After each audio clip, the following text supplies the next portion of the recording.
ಹೊರಟ್ಟಿ ರಾಜೀನಾಮೆ ಪಡೆಯಲು ಬೆದರಿಕೆ ಆರೋಪ. ಬಿಜೆಪಿಯ ನಾಯಕರ ಆರೋಪಕ್ಕೆ ಬಿಕೆ ಹರಿಪ್ರಸಾದ್ ಕಿಡಿಕಾರಿದ್ದಾರೆ.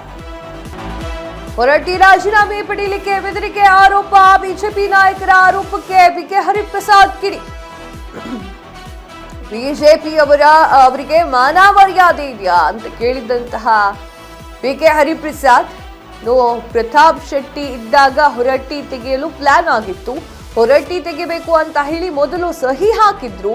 ಗೌರವದಿಂದ ಹೊರಗಡೆ ನಡೆಯಿರಿ ಅಂತ ನಾವು ಹೇಳಿದ್ವಿ. ಬಿಜೆಪಿಯರು ಸ್ವತಃ ಘೋಷಿತ ಪರಂಪರೆಯಂತೆ ಪಂಡಿತರಂತೆ ಆಡ್ತಾ ಇದ್ದಾರೆ.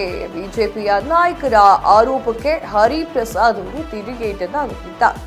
ಬಿಜೆಪಿಯ ನಾಯಕರ ವಿರುದ್ಧ ಬಿಕೆ ಹರಿಪ್ರಸಾದ್ ಅವರು ಕಿಡಿಕಾರಿದ್ದಾರೆ. ಹೊರಟ್ಟಿ ರಾಜೀನಾಮೆಯನ್ನ ಪಡೆಯಲಿಕ್ಕೆ ಬೆದರಿಕೆ ಆರೋಪದ ವಿಚಾರಕ್ಕೆ ಸಂಬಂಧಪಟ್ಟಂತೆ ಬಿಜೆಪಿ ನಾಯಕರು ಆರೋಪಕ್ಕೆ ಬಿಕೆ ಹರಿಪ್ರಸಾದ್ ಅವರು ಕಿಡಿಕಾರಿರುವಂತಹ ವಿಚಾರ ಹೊರಬಂದಿದೆ.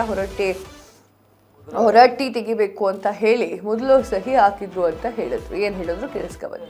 ನೆಟ್ಟಿಗೆ ಮಾತಾಡೋಕ್ಕೆ ಬರೋದಿಲ್ಲ. ಮೊದಲು ಅದನ್ನು ಕಲ್ತ್ಕೊಂಡು ಬರಲಿ. ಆ ನಾಗ್ಪುರ್ ಯೂನಿವರ್ಸಿಟಿಗೆ ಹೋಗಿ ಇದನ್ನು ಹೇಳ್ತಾ ಇರ್ತಾರೆ. ಇವ್ರು ಮಾಡ್ತಕ್ಕಂಥದ್ದು ಏನಂತೆ, ಭಾರತೀಯ ಜನತಾ ಪಾರ್ಟಿಯವರು ಎಲ್ಲ ಸ್ವಯಂ ಘೋಷಿತ ಸಜ್ಜನರೆಲ್ಲ, ಸ್ವಯಂ ಘೋಷಿತ ಪಂಡಿತರು ಎಲ್ಲ ಉಂಡಿ ಕಳ್ಳರು ಅಂತ ಗೊತ್ತಿಲ್ಲ ಅವ್ರಿಗಿನ್ನು. ಭಾರತೀಯ ಜನತಾ ಪಾರ್ಟಿಯವರಿಗೆ ಮಾನ ಮರ್ಯಾದೆ ಏನಾದರೂ ಇದ್ದರೆ ಸುಮ್ಮನಿದ್ರೆ ಒಳ್ಳೆಯದು. ಪ್ರತಾಪ್ ಚಂದ್ರ ಶೆಟ್ಟಿ ಅವರು ಸಭಾಧ್ಯಕ್ಷರಾಗಿದ್ದಾಗ ಇದೇ ಬಸವರಾಜ ಹೊರಟ್ಟಿಯವರೇ ಮೊದಲನೇ ಸಿಗ್ನೇಚರ್ ಮಾಡಿ ಅವ್ರನ್ನ ತೆಗಿಬೇಕು ಅಂತೇಳ ಮಾಡಿ, ಅದು ಒಂದು ಮಧ್ಯಂತರ ವರದಿ ಕೂಡ ಬಂದಿದೆ. ಇದನ್ನೆಲ್ಲ ಚರ್ಚೆ ಮಾಡಿದ್ರೆ ಮಾನ ಮರ್ಯಾದೆ ಹೋಗುತ್ತೆ.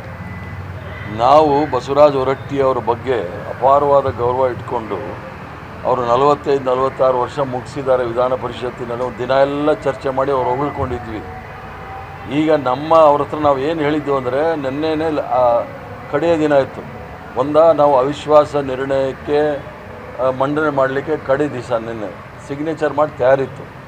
ನಾವು ಅವಿಶ್ವಾಸ ನಿರ್ಣಯ ಮಂಡನೆ ಮಾಡಿದಾಗ